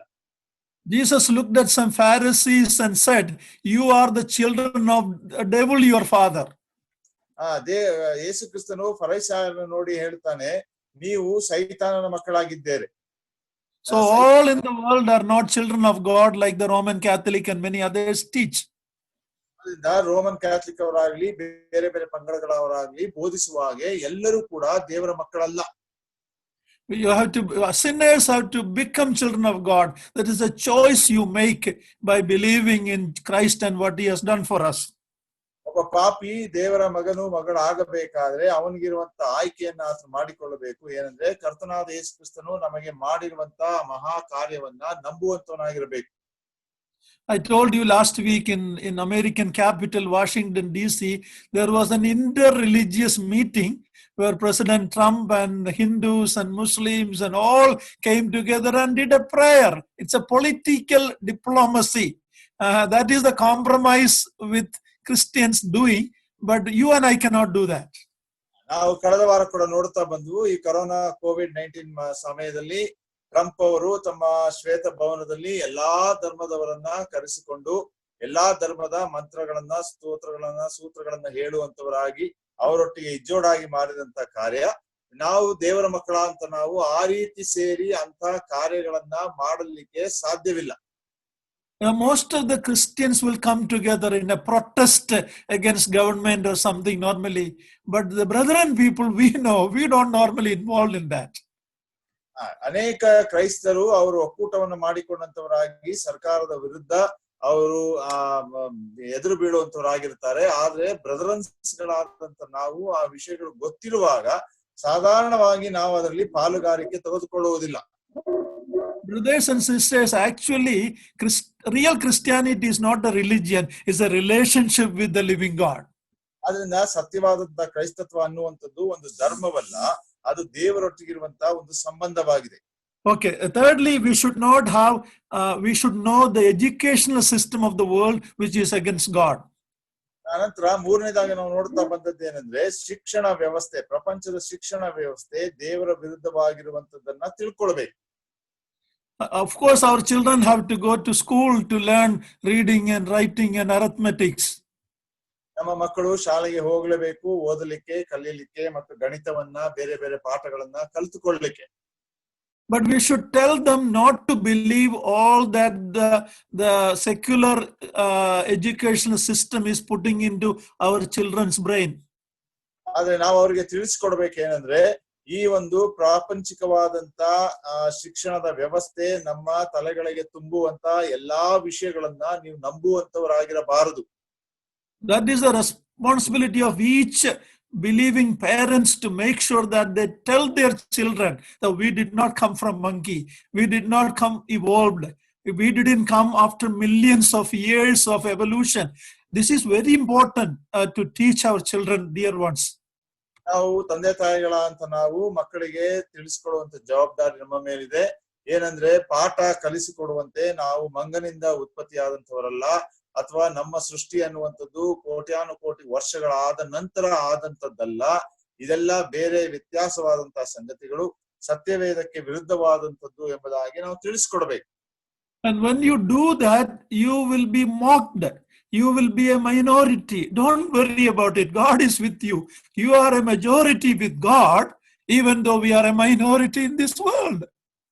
ನಾವು ಆ ರೀತಿ ಮಾಡುವಾಗ ನಮ್ಮನ್ನ ಅವರು ಅಪಹಾಸ್ಯ ಮಾಡುತ್ತಾರೆ, ನಮ್ಮನ್ನ ಅವರು ಅಣಗಿಸುವಂತವರಾಗಿರ್ತಾರೆ. ನೀವು ಕೇವಲ ಕನಿಷ್ಠವಾದವರು ಕೂಡ ಎಂಬುದಾಗಿ ಹೇಳುವಂತವರಾಗಿರ್ತಾರೆ. ಆದ್ರೆ ಪ್ರಿಯರೇ, ಅದರ ಕುರಿತು ನಾವು ಚಿಂತೆ ಮಾಡುವಂತ ಅವಶ್ಯವಿಲ್ಲ. ಯಾಕಂದ್ರೆ ನಮಗೂ ಮತ್ತು ದೇವರಿಗಿರುವಂತ ಸಂಬಂಧ ಅದು ಉನ್ನತವಾದಂತಹ ಸಂಬಂಧವಾಗಿದೆ. 2 Peter 3:3 says, mockers will come in the last days who will mock about the creation of judgment of Noah's time, or all the things that are important in history. They will mock, but you don't worry about it. ನಾವು 2 ಪೇತ್ರ 3ನೇ ವರ್ಷ ನಾವು ನೋಡ್ತೇವೆ. ಕಡೆ ದಿವಸಗಳಲ್ಲಿ ಕುಚೋದ್ಯಗಾರರು ಬಂದು ಕುಚೋದ್ಯ ಮಾಡುತ್ತಾರೆ. ಅವರು ನಮ್ಮ ದೇವರ ವಿಷಯದಲ್ಲಿಯೂ ಸೃಷ್ಟಿಯ ವಿಷಯದಲ್ಲಿಯೂ ಸಮಸ್ತ ವಿಷಯದಲ್ಲಿಯೂ ಕೂಡ ಅವರು ಕುಚೋದ್ಯ ಮಾಡುವಂತವರಾಗಿರ್ತಾರೆ. The world believe in the Big Bang theory. Everything came from an explosion. ಪ್ರಪಂಚ ಒಂದು ನಂಬುವಂತದ್ದೇನೆಂದ್ರೆ ಬಿಗ್ ಬ್ಯಾಂಗ್ ಥಿಯರಿ ಎಂಬುದಾಗಿ, ಒಂದು ದೊಡ್ಡ ಸ್ಫೋಟನದೊಡನೆ ಈ ಪ್ರಪಂಚ ಉತ್ಪತ್ತಿ ಆಯಿತು ಎಂಬುದಾಗಿ ಅವರ ನಂಬಿಕೆ. I told you I believe in the Big Bang, but it's not in the beginning. At the end, God is going to have a Big Bang and he is going to burn up this present world and heaven. ನಾನು ನಿಮ್ಗೆ ಹೇಳ್ತಾ ಬಂದೆ, ನಾನು ಕೂಡ big bang ಅಲ್ಲಿ ನಂಬುತ್ತೇನೆ. ಆದ್ರೆ ಆ ಬಿಗ್ ಬ್ಯಾಂಗ್ ಅನ್ನುವಂಥದ್ದು ಸೃಷ್ಟಿಯ ಮೊದಲು ಪ್ರಾರಂಭದಲ್ಲಿ ಆದಂತದ್ದಲ್ಲ, ಆದ್ರೆ ಕಡೆಯ ದಿನಗಳಲ್ಲಿ ಅದು ಆಗುವಂತದ್ದಾಗಿರ್ತದೆ. ಈ ಲೋಕ ಒಂದು ಸ್ಫೋಟದೊಡನೆ ಅದು ಸಂಪೂರ್ಣವಾಗಿ ಸುಟ್ಟು ನಾಶವಾಗ್ತದೆ. To very clearly understand the educational system of the world which is against God. ಅದರಿಂದ ದೇವರ ವಿರುದ್ಧವಾಗಿರುವಂತ ಪ್ರಪಂಚದ ಶಿಕ್ಷಣ ವ್ಯವಸ್ಥೆಯನ್ನ ಸ್ಪಷ್ಟವಾಗಿ ಅರ್ಥ ಮಾಡಿಕೊಳ್ಳ್ರಿ. When young people go to college and universities, there are secular atheistic professors. They will try to remove the faith from you if you are not grounded earlier in the word of God. ನೀವು ಯವನಸ್ಥರು ವಿಶೇಷವಾಗಿ ವಿಶ್ವವಿದ್ಯಾಲಯಗಳಿಗೆ ಹೋಗಿ ಕಲಿಯುವಾಗ ಅಲ್ಲಿರುವಂತ ದೇವರನ್ನ ನಂಬದೇ ಇರುವಂತ, ದೇವರು ಇಲ್ಲ ಎಂಬುದಾಗಿ ಹೇಳುವಂತ ನಾಸ್ತಿಕರಾಗಿರುವಂತ ಅನೇಕ ಪ್ರಚಾರಕರು ಅಥವಾ ಪ್ರೊಫೆಸರ್ಗಳು ಇರ್ತಾರೆ. ಅವರು ನಮಗೆ ಆ ವಿಷಯದಲ್ಲಿ ದೇವರನ್ನ ನಂಬದೇ ಇರುವ ಹಾಗೆ ತಿಳಿಸಿಕೊಡುವಂತರಾಗಿರ್ತಾರೆ. So you need to have from childhood, like Timothy, knowing the scripture. Paul says about Timothy, this was in you from childhood. You knew the scriptures. Your mother and grandmother taught you. That is the way we should be. Our children should be. ನಾವು ಯವನಸ್ಥ ತಿಮೋತಿಯನ್ನಾಗಿರುವಂತವರಾಗಿರ್ಬೇಕು. ಯಾಕಂದ್ರೆ ಪೌಲನು ತಿಮೋತಿಯನಿಗೆ ಹೇಳುವಾಗ ಹೇಳ್ತಾನೆ, ಈ ವಾಕ್ಯಗಳು ನಿನ್ನಲ್ಲಿ ಸಣ್ಣ ವಯಸ್ಸಿನಲ್ಲೇ ಬಂದಂತದ್ದಾಗಿದೆ. ಅದು ಮೊದಲು ನಿನ್ನ ಅಜ್ಜಿಯಲ್ಲಿಯೂ ಮತ್ತು ನಿನ್ನ ತಾಯಿಯಲ್ಲಿ ಇದ್ದಂತದ್ದಾಗಿತ್ತು. ಅದು ನಿನ್ನಲ್ಲಿಯೂ ಕೂಡ ಬಂದಂತದ್ದಾಗಿದೆ ಎಂಬುವಂತೆ ನಾವು ಕೂಡ ಅದೇ ರೀತಿ ವಾಕ್ಯಗಳನ್ನ ಬಲ್ಲವರಾಗಿರ್ಬೇಕು. If the parents are illiterate, they are not able to teach. That is the responsibility of the leadership in the church to study and teach these topics in the local assembly. ಒಂದು ವೇಳೆ ನಮ್ಮ ತಂದೆ ತಾಯಿಗಳು ಅವಿದ್ಯಾವಂತರಾಗಿದ್ದು ನಮಗೆ ಸತ್ಯವೇದದಿಂದ ಕಲಿಸಿಕೊಡಲು ಸಾಧ್ಯವಾಗಿದ್ದಂತ ಪಕ್ಷದಲ್ಲಿ ಸಭೆಯ ನಾಯಕರುಗಳು, ಹಿರಿಯರುಗಳು, ಬೋಧಕರು ಇವರಿಗೆ ಒಂದು ಜವಾಬ್ದಾರಿ ಉಂಟು. ಏನಂದ್ರೆ ಸರಿಯಾದ ರೀತಿಯಲ್ಲಿ ನಮ್ಮ ಯುವ ಪೀಳಿಗೆಗೆ ದೇವರ ವಾಕ್ಯದಿಂದ ನಾವು ಬೋಧಿಸಿ ಕಲಿಸಿಕೊಡುವಂತರಾಗಿರ್ಬೇಕು. Next we saw that the entertainment and the fashion system of the world. ಅನಂತರ ನಾವು ಮುಂದಿನದನ್ನು ನೋಡಿದ್ದೇನೆಂದ್ರೆ, ಒಂದು ವೇಳೆ ನಮ್ಮನ್ನ ಮೋಜು ಪಡಿಸುವಂತದ್ದು ಅಥವಾ ವಸ್ತ್ರಾಲಂಕಾರ, ಈ ರೀತಿಯಾದಂತಹ ಸಂಗತಿಗಳು, ಪ್ರಪಂಚದ ಈ ಸಂಗತಿಗಳು. When you look at the movies and internet and all these, there's so much evil coming through our eye gate these days.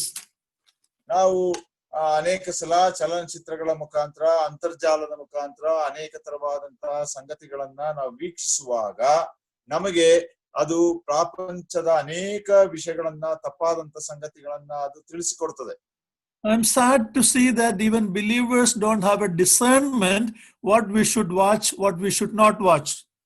ಒಂದು ವೇಳೆ ದುಃಖಕರವಾದ ಸಂಗತಿ ಏನಂದ್ರೆ, ವಿಶ್ವಾಸಿಗಳಾದ ನಮ್ಮಲ್ಲಿ ಒಂದು ವಿವೇಚನಾತ್ಮಕ ಆತ್ಮ ಇಲ್ಲ. ಯಾವುದನ್ನ ನೋಡಬೇಕು, ಯಾವುದನ್ನ ನೋಡಬಾರದು ಎನ್ನುವಂತ ಒಂದು ಪ್ರಜ್ಞೆ, ತಿಳುವಳಿಕೆ ನಮ್ಮಲ್ಲಿಲ್ಲ. And I say it with a lot of pain because when I was young, nobody has challenged me with these things. So I have seen a lot of things that I regret today.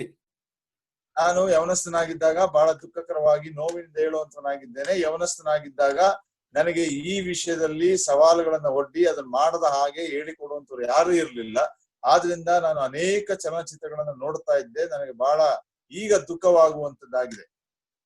Out of all the religious dressing of people, the most immoral dressing is the Christian religion's people's dressing, not Muslims, not even many Hindus. It is mostly, I'm talking mainly in the Western country, but it is coming to India also big time. The way our young girls, sisters do their dressing. ಒಂದು ವೇಳೆ ನಮ್ಮ ವಸ್ತ್ರಾಲಂಕಾರದ ವಿಷಯದಲ್ಲಿ ನೋಡುವಾಗ ಅನೇಕ ಧರ್ಮಗಳಲ್ಲಿ ಅವರದೇ ಆದಂತ ವಸ್ತ್ರಗಳನ್ನ ಹಾಕಿಕೊಳ್ಳುವಂತ ವೇಷಭೂಷಣ ಉಂಟು. ಆದ್ರೆ ಒಂದು ಅನೈತಿಕವಾದಂತ ರೀತಿಯಲ್ಲಿ, ಒಂದು ಒಪ್ಪದೇ ಇರುವಂತ ರೀತಿಯಲ್ಲಿ ಹೆಚ್ಚಾಗಿ ಆತರ ಬಟ್ಟೆಗಳನ್ನ ಹಾಕುವಂತದ್ದು ಕ್ರೈಸ್ತ ಸಮುದಾಯದಲ್ಲೇ ನಾವು ನೋಡುವಂತರಾಗಿದ್ದೇವೆ. ಒಂದು ವೇಳೆ ಅದು ಪಾಶ್ಚಿಮಾತ್ಯ ದೇಶಗಳಲ್ಲಿ ಆಗಲೇ ಇರುವಂತ ಸಂಗತಿ. ಇತ್ತೀಚಿನ ದಿನಗಳಲ್ಲಿ ಅದು ನಮ್ಮ ದೇಶಕ್ಕೂ ನುಸುಳಿಕೊಂಡಿದೆ. ನಮ್ಮ ಕ್ರಿಸ್ತಿಯ ಯವನಸ್ಥೆಯರು ಆತರವಾದಂತಹ ವೇಷಭೂಷಣಗಳನ್ನ ಹಾಕಿಕೊಳ್ಳುತ್ತಾರೆ. Even when I look at the Zoom, please don't take it wrong. Even when I look at the Zoom, your pictures you post on that also shows that you are a model, you are a fashion person. Is that right for God's children, dear ones? ನಾನು Zoom ಅಲ್ಲಿ ನೋಡುವಾಗಲೂ ಕೂಡ ಅಲ್ಲಿ ಬರುವಂತ ಒಂದು picture ಗಳ display ಅದನ್ನ ನೋಡುವಾಗ ನಾವು ಹಾಕಿಕೊಂಡಂತ ಬಟ್ಟೆಗಳು ನಾವೇನೋ ಒಂದು ಬೇರೆ ಬೇರೆ ದೊಡ್ಡ ಸೆಲೆಬ್ರಿಟೀಸ್ ಗಳು ಹಾಕಿಕೊಳ್ಳುವಂತ ರೀತಿಯಲ್ಲಿ, ಮಾಡೆಲ್ಗಳು ಹಾಕಿಕೊಳ್ಳುವಂತ ರೀತಿಯಲ್ಲಿ ನಮ್ಮ ಬಟ್ಟೆಗಳನ್ನ ನಾವು ಹಾಕಿಕೊಳ್ಳುವಂತರಾಗಿರ್ತೇವೆ. ಅದು ಒಂದು ವೇಳೆ ದೇವರ ದೃಷ್ಟಿಯಲ್ಲಿ ಸರಿಯಾಗಿದೆಯಾ ಎಂಬುದಾಗಿ ಯೋಚಿಸಬೇಕು. Many times young children, even my children used to ask me, what is so bad about it? ಯವನಸ್ಥರು ಪ್ರಶ್ನೆ ಮಾಡ್ತಾರೆ, ನನ್ನ ಮಕ್ಕಳು ಕೂಡ ಪ್ರಶ್ನೆ ಮಾಡ್ತಾ ಇದ್ರು, ಆ ವಿಷಯದಲ್ಲಿ ಏನಂತ ದೊಡ್ಡ ತಪ್ಪಿದೆ. The question should be what is wrong. It should not be what is so bad about it. The question should be what is good in it. ಒಂದು ವೇಳೆ ನಮ್ಮ ಪ್ರಶ್ನೆ ಈ ರೀತಿ ಇರಬೇಕು, ಅದ್ರಲ್ಲಿ ಏನು ತಪ್ಪಿದೆ ಅನ್ನೋದಕ್ಕಾಗಿ ಕೇಳುವುದಕ್ಕಿಂತ ಅದ್ರಲ್ಲಿ ಏನು ಒಳ್ಳೇದಿದೆ ಎಂಬುದಾಗಿ ನಾವು ಪ್ರಶ್ನೆ ಮಾಡಿಕೊಳ್ಳಬೇಕು. In our practical life, in the way we appear in the world before others, there is a verse called Philippians 4:8. Please read that, brother. Philippians 4:8. That is the standard for God's children, you and me, brothers and sisters, young people. ಒಂದು ವೇಳೆ ಪ್ರಾಯೋಗಿಕವಾಗಿ ನಾವು ನೋಡುವಾಗ ನಾವು ಮಾಡಬೇಕಾದಂತ ವಿಷಯದಲ್ಲಿ ನಮಗೆ ಫಿಲಿಪ್ಪಿ ಪತ್ರಿಕೆ 4ನೇ ಅಧ್ಯಾಯ 8ನೇ ವಚನದಲ್ಲಿ ಸ್ಪಷ್ಟವಾಗಿ ಹೇಳಲ್ಪಟ್ಟಿದೆ. ನಾವು ಯವನಸ್ಥರು ಮತ್ತು ಸಹೋದರ ಸಹೋದರಿಯರು ಈ ವಿಷಯಗಳನ್ನ ಅರ್ಥ ಮಾಡಿಕೊಂಡಂತವರಾಗಿ ನಮ್ಮ ಸಂಗತಿಗಳನ್ನ ಮಾಡೋಣ. ವಾಕ್ಯವನ್ನ ನಾನು ಓದ್ತೇನೆ. ಫಿಲಿಪ್ಪಿ 4ನೇ ಅಧ್ಯಾಯ 8ನೇ ವಚನ. ಕಡೆ ಮಾತೇನೆಂದರೆ, ಸಹೋದರರೇ, ಯಾವುದು ಸತ್ಯವೂ ಮಾನ್ಯವೂ ನ್ಯಾಯವೂ ಶುದ್ಧವೂ ಪ್ರೀತಿಕರವೂ ಮನೋಹರವೂ ಆಗಿದೆಯೋ, ಯಾವುದು ಸದ್ಗುಣವಾಗಿದೆಯೋ, ಯಾವುದು ಕೀರ್ತಿಗೆ ಯೋಗ್ಯವೋ ಅವೆಲ್ಲವುಗಳನ್ನು ಲಕ್ಷ್ಯಕ್ಕೆ ತಂದುಕೊಳ್ಳಿರಿ. See, that is our standard. ಇದು ನಮ್ಮ ಒಂದು ಗುಣಮಟ್ಟ. And God I pray that our young people will take a stand in this matter. ಆದ್ರಿಂದ ನಾನು ದೇವರಲ್ಲಿ ಪ್ರಾರ್ಥಿಸ್ತೇನೆ, ನಮ್ಮ ಯವನಸ್ಥರುಗಳು ಈ ವಿಷಯದಲ್ಲಿ ಈ ವಾಕ್ಯದ ಆಧಾರ ಮಾಡಿಕೊಂಡು ತಮ್ಮ ತೀರ್ಮಾನಗಳನ್ನ ಮಾಡಿಕೊಳ್ಳಬೇಕು. When Paul is writing to young Timothy, he talks about how he should be. ಯವನಸ್ಥನಾದ ತಿಮೋಥಿಯನಿಗೆ ಪೌಲನು ಬರೆಯುವಾಗ ಬರಿತಾನೆ ಏನಂದ್ರೆ, ನೀನು ಯಾವ ರೀತಿ ಇರಬೇಕು ಎಂಬುದಾಗಿ. So all this is part of the world system. ಇದೆಲ್ಲವೂ ಕೂಡ ಈ ಒಂದು ಪ್ರಪಂಚದ ಒಂದು ವ್ಯವಸ್ಥೆಯ ಒಂದು ಭಾಗ. Who is managing this current world today? I'm not talking about God is the one who created everything, but this world is told it is under the God of this age, Satan. It is under his control. ಈ ಒಂದು ಪ್ರಪಂಚವನ್ನ ಯಾರು ನಡೆಸ್ತಾ ಇದ್ದಾರೆ ಎಂಬುದಾಗಿ ನೋಡುವಾಗ, ಯಾಕಂದ್ರೆ ದೇವರು ಅದನ್ನು ಸೃಷ್ಟಿಸಿದ್ದಾನೆ, ಅದು ಬೇರೆ ವಿಷಯ. ಆದ್ರೆ ಇವತ್ತಿನ ದಿವಸ ಈ ಪ್ರಪಂಚವು ಯಾರ ಅಧೀನದಲ್ಲಿದೆ ಎಂಬುದಾಗಿ ನೋಡುವಾಗ, ಈ ಕಾಲದ ಈ ಲೋಕದ ದೇವರಾಗಿರುವಂತ ಸೈತಾನನ ವಶದಲ್ಲಿದೆ ಈ ಲೋಕ. We saw that our God is a triune God. Our enemies are also threefold. ನಾವು ನೋಡ್ತಾ ಬಂದು ನಮ್ಮ ದೇವರು ತ್ರಯೇಕ ದೇವರಾಗಿದ್ದಾನೆ, ಅದೇ ರೀತಿ ನಮ್ಮ ಶತ್ರುವು ಕೂಡ ಆತನು ತ್ರಯೇಕ ಶತ್ರುವಾಗಿದ್ದಾನೆ. The world is against the love of the Father. ಪ್ರಪಂಚ ತಂದೆಯಾದ ದೇವರ ಪ್ರೀತಿಯ ವಿರುದ್ಧವಿದೆ. Satan is against Christ. ಸೈತಾನನು ಕರ್ತನಾದ ಯೇಸು ಕ್ರಿಸ್ತನ ವಿರುದ್ಧವಿದ್ದಾನೆ. The flesh is against the Holy Spirit. ನಮ್ಮ ಶರೀರದ ಆಶೆ ಅನ್ನುವಂಥದ್ದು ಪವಿತ್ರಾತ್ಮನ ವಿರುದ್ಧವಾಗಿದೆ. So Satan doesn't come with the horn. Actually, Satan has no horn. Many times we think Satan, that is the kind of pictures we have seen. Satan also come as an angel of light. ನಾವು ಅನೇಕ ಸಲ ನೋಡ್ತೇವೆ, ಚಿತ್ರಗಳನ್ನು ನೋಡಿದ್ದೇವೆ, ಸೈತಾನನಿಗೆ 2 ಕೊಂಬುಗಳಿದೆ ಎಂಬುದಾಗಿ. ಆದ್ರೆ ಆ ರೀತಿಯಲ್ಲಿ ಸೈತಾನನು ಇಲ್ಲ. ಅವನು ಪ್ರಕಾಶಮಾನ ರೂಪವಾದಂತ ದೇವದೂತರಂತೆ ಆತನು ಕಾಣಿಸಿಕೊಳ್ಳುತ್ತಾನೆ. His main tactics is to deceive. ಆತನ ಮುಖ್ಯವಾದಂತ ತಂತ್ರ ಏನು ಎಂಬುದಾಗಿ ನೋಡುವಾಗ ಮೋಸ ಮಾಡುವಂತದ್ದು. When we were under him, he has not created problem for us. But once we become children of God, he will do everything to lose. He cannot take our salvation, but he will take our testimony away if we are not careful. ಒಂದು ಎಲ್ಲಿಯ ತನಕ ನಾವು ಆತನ ಅಧೀನದಲ್ಲಿದ್ದೇವೋ ಅವನು ನಮಗೆ ಯಾವ ತೊಂದರೆಯನ್ನ ಉಂಟು ಮಾಡಲಿಲ್ಲ. ಆದ್ರೆ ದೇವರ ಮಕ್ಕಳಾಗುವಾಗ ಆತ ನಮಗೆ ತೊಂದರೆ ಕೊಡುವಂತವನಾಗಿರುತ್ತಾನೆ. ಯಾಕಂದ್ರೆ ಆತನು ನಮ್ಮ ರಕ್ಷಣೆಯನ್ನ ಕಸಿದುಕೊಳ್ಳಲಿಕ್ಕೆ ಸಾಧ್ಯವಿಲ್ಲ, ಆದ್ರೆ ಆತನು ನಮ್ಮ ಸಾಕ್ಷಿಯನ್ನ ಕೆಡಿಸಲಿಕ್ಕೆ ಸಾಧ್ಯತೆ ಉಂಟು. The greatest testimony you and I can have in this world is the testimony of a separated life. ಅತಿ ಉನ್ನತವಾದಂತ ಒಂದು ಸಾಕ್ಷಿ ನಾನು ನೀನು ಈ ಲೋಕದಲ್ಲಿ ಇಟ್ಟುಕೊಳ್ಳಲಿಕ್ಕೆ ಸಾಧ್ಯ ಯಾವುದು ಎಂಬುದಾಗಿ ಹೇಳುವಾಗ ಪ್ರತ್ಯೇಕಿಸಲ್ಪಟ್ಟಂತ ಜೀವಿತದ ಒಂದು ಸಾಕ್ಷಿ. Okay, lastly, we should not have any fellowship with sin. ಕಡೆಯದಾಗಿ ನಾವು ನೋಡೋಣ ಏನಂದ್ರೆ, ನಾವು ಎಂದಿಗೂ ಕೂಡ ಪಾಪದೊಂದಿಗೆ ಅನ್ಯೋನ್ಯತೆ ಉಳ್ಳಂತವರಾಗಿರಬಾರದು. 2 Corinthians 7:1, we can read that verse.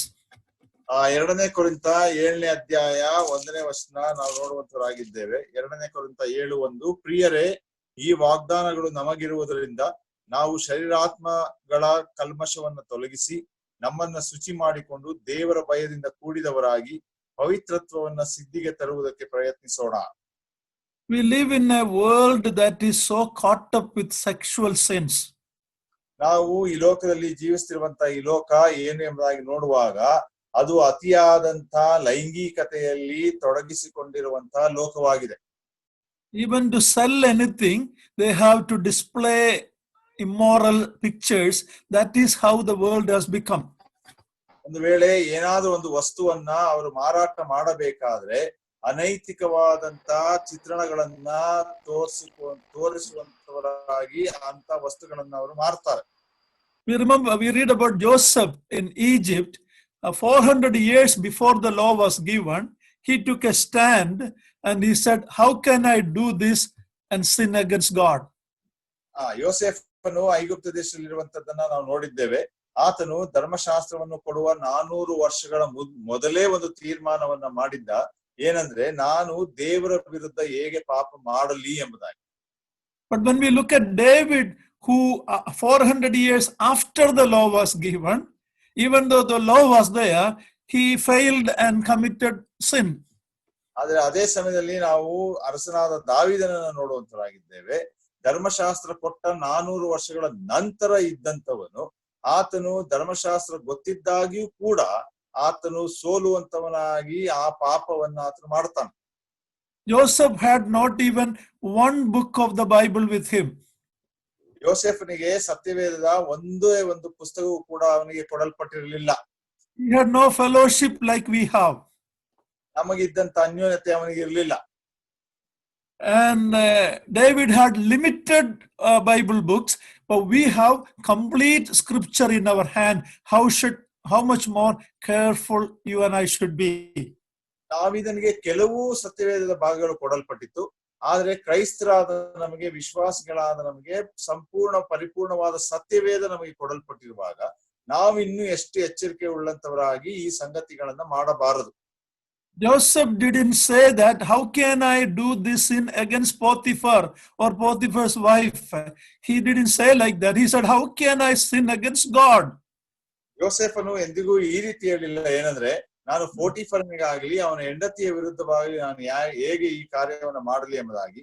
ಆದ್ರೆ ಆತನು ಹೇಳಿದ್ದೇನೆಂದ್ರೆ, ನಾನು ನನ್ನ ದೇವರ ವಿರುದ್ಧ ಹೇಗೆ ಈ ಪಾಪವನ್ನ ಮಾಡಲಿ. Lot of the sins that we do in our flesh and in our spirit, some are internal, some are external, with the consequences. ನಾವು ಅನೇಕ ಪಾಪಗಳನ್ನ ನಾವು ಮಾಡುತ್ತೇವೆ. ಕೆಲವು ಆಂತರ್ಯದಲ್ಲಿ ನಾವು ಪಾಪಗಳನ್ನು ಮಾಡುತ್ತೇವೆ, ಕೆಲವು ಬಾಹ್ಯದಲ್ಲಿ ನಾವು ಪಾಪಗಳನ್ನು ಮಾಡುವಂತವರಾಗಿದ್ದೇವೆ. ಆ ರೀತಿಯಾಗಿ ಪಾಪ ಮಾಡುವಂತಹ ವಿಷಯದಲ್ಲಿ ನಾವು ಬಹಳ ಎಚ್ಚರಿಕೆಯಿಂದ ಇರುವಂತವರಾಗಿರ್ಬೇಕು. Just a few more minutes, I'll close it. Please bear with me. Okay, ಕೆಲವು ನಿಮಿಷಗಳು ನಾನು ಮುಗಿಸ್ತೇನೆ, ದಯವಿಟ್ಟು ಸಹಿಸಿಕೊಳ್ಳ್ರಿ. I told you we have 3 enemies. ನಾನು ಹೇಳಿದೆ ನಮಗೆ 3 ಶತ್ರುಗಳಿದ್ದಾರೆ. I don't know where you are more weaker. Which enemy is you are more weaker? I don't know. I can tell you where I am weaker. ನಾನು ನೀವು ಯಾವ ವೈರಿಯ ವಿರುದ್ಧ ಬಲಹೀನರಾಗಿದ್ದೀರಾ ಅಂತ ಹೇಳಲಿಕ್ಕೆ ನನಗೆ ಸಾಧ್ಯವಿಲ್ಲ.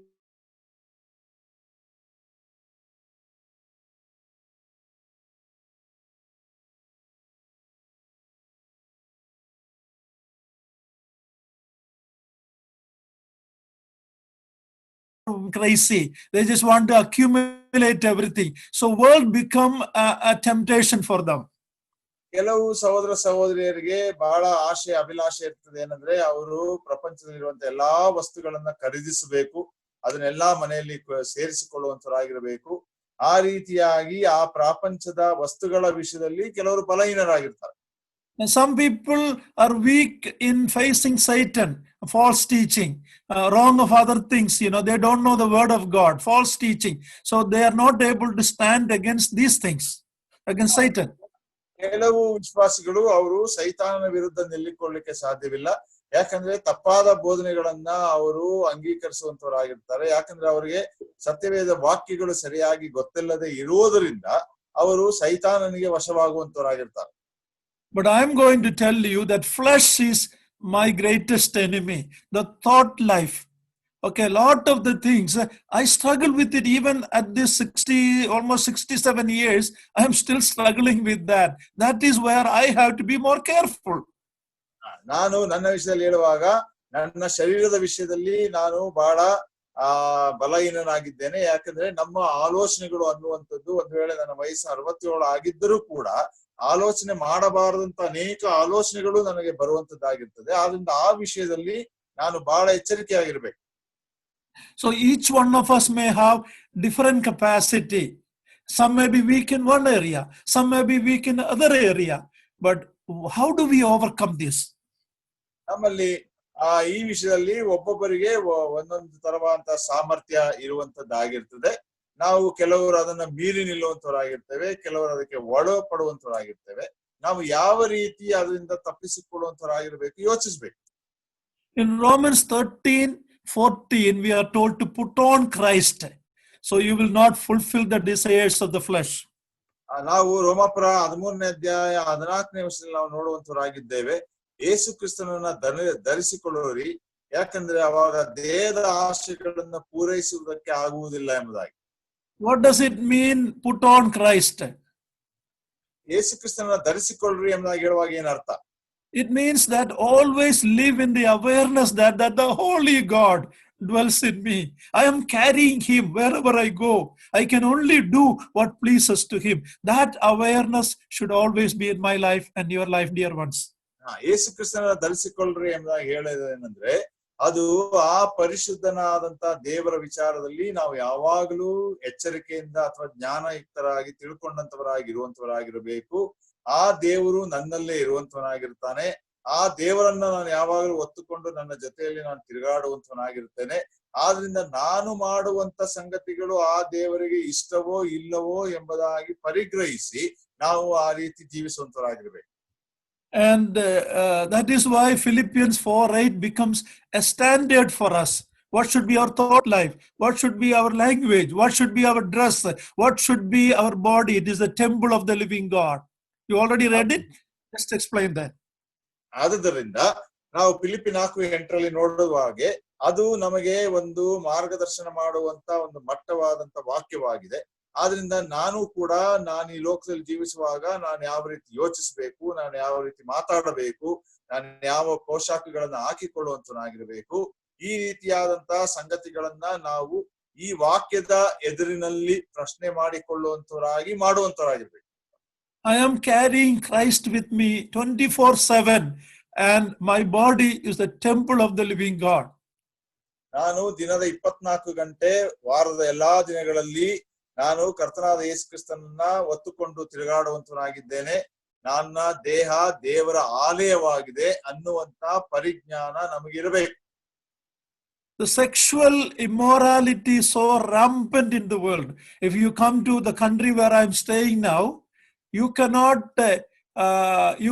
look at everything. Even in the churches, the way people come, it is unbelievable. To that extent, we live in an immoral world. ನಾವು ಎಂತ ಒಂದು ಅನೈತಿಕವಾದ ಲೋಕದಲ್ಲಿ ಜೀವಿಸ್ತಾ ಇದ್ದೇವೆ ಎಂಬುದಾಗಿ ಹೇಳುವಾಗ ಆ ಒಂದು ಲೈಂಗಿಕತೆಯ ಅನೈತಿಕತೆಯ ವಿಷಯದಲ್ಲಿ ಒಂದು ವೇಳೆ ಅಮೆರಿಕ ದೇಶದಲ್ಲಿ ನಾವು ನೋಡುವಾಗ ಕೆಲವು ಜನರು ಸಭೆಗೆ ಬರುವಂತ ವಿಷಯದಲ್ಲಿಯೂ ಕೂಡ ನಾವು ನೋಡುವಾಗ ಆ ರೀತಿ ನೀತಿ ನೋಡುವಾಗ ಬಹಳ ಒಂದು ದುಃಖಕರವಾದಂತಹ ಸಂಗತಿ, ಬಹಳ ಅನೈತಿಕವಾದಂತ ರೀತಿಯಲ್ಲಿ ವರ್ತನೆ ಮಾಡುವಂತವರಾಗಿರುತ್ತಾರೆ. And sexual immorality and idolatry is closely linked, dear ones. ವಿಗ್ರಹಾರಾಧನೆಯು ಮತ್ತು ಲೈಂಗಿಕ ಅನೈತಿಕತೆಯು ಒಂದಕ್ಕೊಂದು ಸಂಬಂಧವಾಗಿದೆ, ಹತ್ತಿರದಲ್ಲಿ ಸಂಬಂಧವಾಗಿದೆ. Paul writes to the Corinthian believers about that. ಪೌಲನು ಕೊರಿಂಥ ಸಭೆಯವರಿಗೆ ಬರೆಯುತ್ತಾನೆ ಆ ವಿಷಯದಲ್ಲಿ. In Kerala, there is a place called Trichur, and there is a temple there.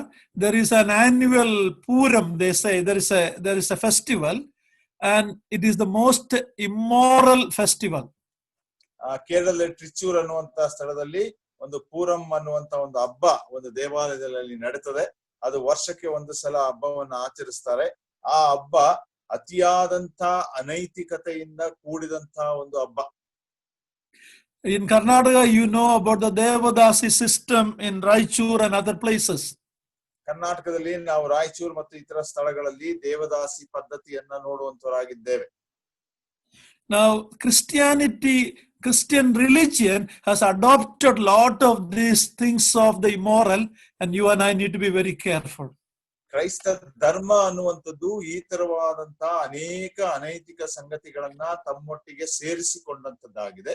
ಆದ್ರಿಂದ ನೀವು ಈ ವಿಷಯಗಳಲ್ಲಿ ಎಚ್ಚರಿಕೆಯಿಂದ ಇರಬೇಕು ಪ್ರಿಯರೇ.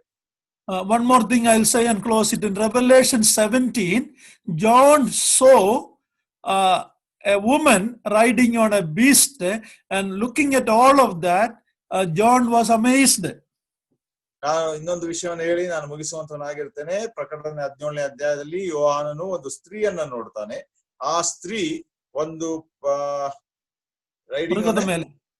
ಮೃಗದ ಮೇಲೆ ಅವಳು ಕೂತಂತವಳಾಗಿ ಅವಳು ಇರುವಂತದನ್ನ ಯೋಹಾನನು ಕಾಣುತ್ತಾನೆ.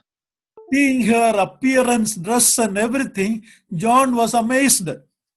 ಅವಳ ವೇಷ, ಅವಳ ಭೂಷಣ ಮತ್ತೆ ಅವಳು ಕಾಣುತ್ತಿದ್ದಂತ ರೀತಿ ಎಲ್ಲ ನೋಡುವಾಗ ಯೋಹಾನನಿಗೆ ಬಹಳ ಆಶ್ಚರ್ಯವಾಗ್ತದೆ. See, that is the present day false Christianity. ಇದು ಇವತ್ತಿನ ಸುಳ್ಳಾದಂತ ಕ್ರೈಸ್ತತ್ವದ ಒಂದು ಸ್ಥಿತಿ. Why John was amazed? ಯಾಕೆ ಯೋಹಾನನಿಗೆ ಆಶ್ಚರ್ಯವಾಯಿತು?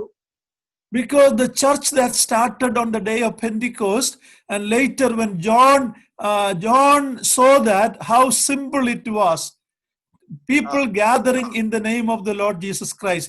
But the end days, that faith has become a religion which is nothing but pagan, and he was shocked and surprised by seeing that.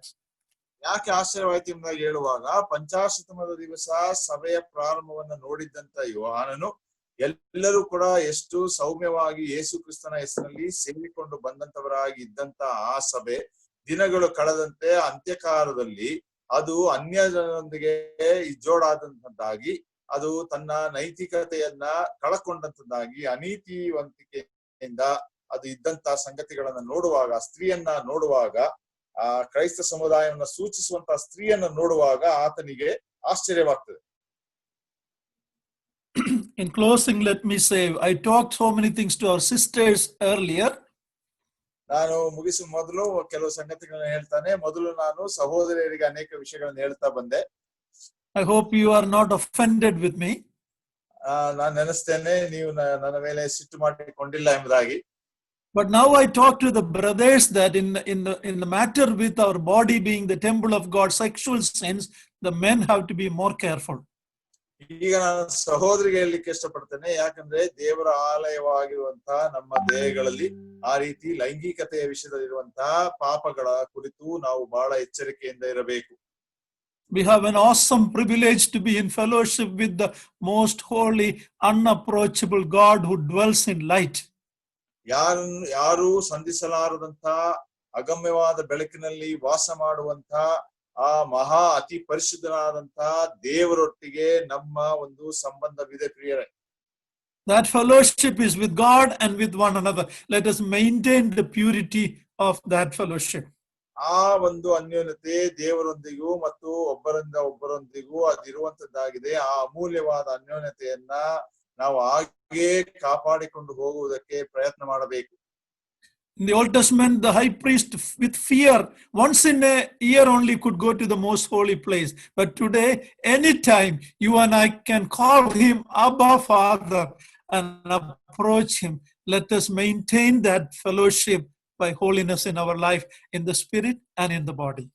ಆ ಹಳೆಯ ಒಡಂಬಡಿಕೆ ಕಾಲದಲ್ಲಿ ಮಹಾಯಾಜಕನು ವರ್ಷಕ್ಕೊಂದಾವರ್ತಿ ಮಾತ್ರ ಮಹಾಪರಿಶುದ್ಧ ಸ್ಥಳಕ್ಕೆ ಅತಿ ಭಯ ಹಿಡಿದಂತವನಾಗಿ ಹೋಗಲಿಕ್ಕೆ ಸಾಧ್ಯತೆ ಇತ್ತು. ಆದ್ರೆ ಈ ಹೊಸ ಒಡಂಬಡಿಕೆ ಕಾಲದಲ್ಲಿ ನಾವು ಸ್ವತಂತ್ರರಾಗಿ ಆತನ ಸನ್ನಿಧಿಗೆ ಅಪ್ಪ ತಂದೆ ಎಂಬುದಾಗಿ ಸಂಬೋಧಿಸುತ್ತಾ ನಾವು ಪ್ರವೇಶಿಸುವಾಗ ನಾವು ಆತ್ಮದಲ್ಲಿಯೂ ಮತ್ತು ಈ ದೇಹದಲ್ಲಿಯೂ ಪರಿಶುದ್ಧರಾಗಿ ದೇವರ ಪರಿಶುದ್ಧತೆಗೆ ತಕ್ಕ ಹಾಗೆ ನಾವು ಜೀವಿಸುವಂತವರಾಗಿರ್ಬೇಕು. May the Lord help these words to each one of us. May God's name be glorified. Thank you for listening very patiently. ದೇವರು ಈ ವಾಕ್ಯಗಳನ್ನ ಪ್ರತಿಯೊಬ್ಬರಾದ ನಮಗೂ